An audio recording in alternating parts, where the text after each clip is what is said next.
Assalamualaikum warahmatullahi wabarakatuh. Bertemu lagi dengan saya Adinda Amalia Fauza, NIM 87753271 pada praktikum IPA. Pada pembelajaran hari ini, kita akan belajar mengenai ekosistem. Ekosistem adalah hubungan timbal balik antara makhluk hidup dengan lingkungan. Ekosistem yang akan kita pelajari hari ini adalah ekosistem darat alami dan ekosistem darat buatan. Sebelumnya teman-teman, ada dua komponen yang mempengaruhi sebuah ekosistem. Yang pertama ada abiotik dan biotik.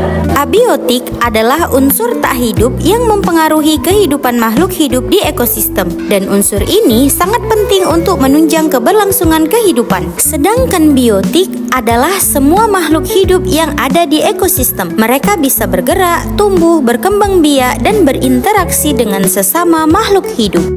Yang pertama, ada ekosistem darat alami. Ekosistem alami adalah ekosistem yang terbentuk tanpa campur tangan manusia secara langsung.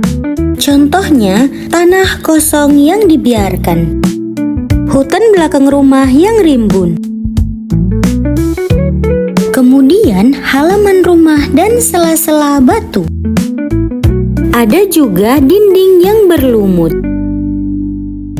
Ada juga pinggir selokan. Dan yang terakhir, batang pohon.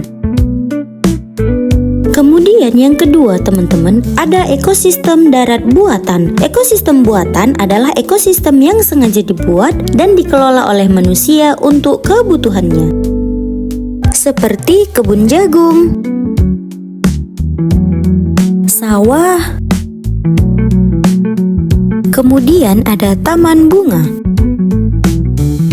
kolam ikan, dan yang terakhir ada kebun sawit.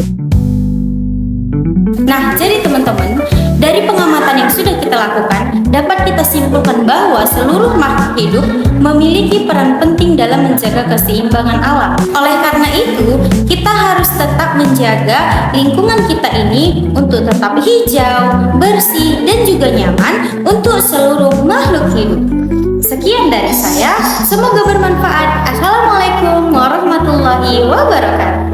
Baik teman-teman, selanjutnya kita akan melakukan pengamatan mengenai pencemaran lingkungan, khususnya pengaruh deterjen terhadap perkecambahan. Pencemaran lingkungan merupakan masuknya zat, energi, atau makhluk hidup ke dalam lingkungan, sehingga menyebabkan kualitas lingkungan menurun dan mengganggu kehidupan makhluk hidup. Sebagai contoh, pencemaran yang sering terjadi di lingkungan sekitar adalah pencemaran air akibat limbah rumah tangga seperti deterjen. Deterjen merupakan bahan pembersih yang mengandung zat kimia seperti surfaktan dan fosfat. Jika digunakan secara berlebihan dan dibuang langsung ke lingkungan tanpa pengolahan, deterjen dapat mencemari air dan tanah. Kandungan kimia pada deterjen dapat memengaruhi pertumbuhan tanaman, termasuk proses perkecambahan biji. Adapun alat dan bahan yang digunakan adalah wadah plastik, kapas atau tisu, air bersih, larutan deterjen, biji kacang hijau, dan penggaris. Langkah pertama yang dilakukan adalah menyiapkan beberapa wadah. Wadah pertama diberi label kontrol atau 0%, sedangkan wadah lainnya diberi label dengan tingkat konsentrasi berbeda seperti 100%, 50%, 25%, 12,5%, 6,25%, dan 3,1% seperti di gambar. Setelah itu, biji kacang hijau yang sudah direndam diletakkan pada masing-masing wadah yang telah dilapisi kapas atau tisu. Kemudian langkah selanjutnya adalah memberi larutan deterjen dengan tingkat konsentrasi berbeda pada wadah dengan label 100%, 50%, 25%, 12,5%, 6,25%, dan 3,1%, serta wadah lainnya diberi air bersih sebagai kontrol atau 0%. Pengamatan dilakukan selama 48 jam atau 2 hari untuk melihat perkembangan biji kecambah. Biji kecambah pada konsentrasi 100% berwarna coklat tua di hari pertama, tumbuh akar sejak direndam dan menggelaptam di hari kedua. Biji kecambah pada konsentrasi 50% sedikit kecoklatan di hari pertama, tumbuh akar sejak direndam dan beberapa mulai menghitam di hari kedua. Biji kecambah pada konsentrasi 25% berwarna hijau di hari pertama, tumbuh akar sejak direndam dan berubah beberapa menjadi kecoklatan di hari kedua. Biji kecamba pada konsentrasi 12,5%, akar semakin bertambah 1 mm di hari pertama dan bertambah 2 mm di hari kedua. Begitupun dengan konsentrasi 6,5%, hari pertama sudah tumbuh akar 2 mm dan hari kedua menjadi 3 mm.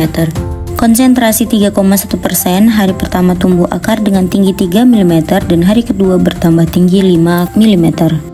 Untuk kecamba pada konsentrasi 0%, hari pertama sudah mulai tumbuh batang dan pada hari kedua tumbuh daun muda. Dari percobaan ini dapat disimpulkan bahwa deterjen memberikan pengaruh negatif terhadap proses perkembangan. Semakin tinggi kadar deterjen, maka semakin besar hambatan pertumbuhan yang dialami biji kacang hijau. Sekian dan terima kasih, sampai bertemu kembali. Assalamualaikum warahmatullahi wabarakatuh.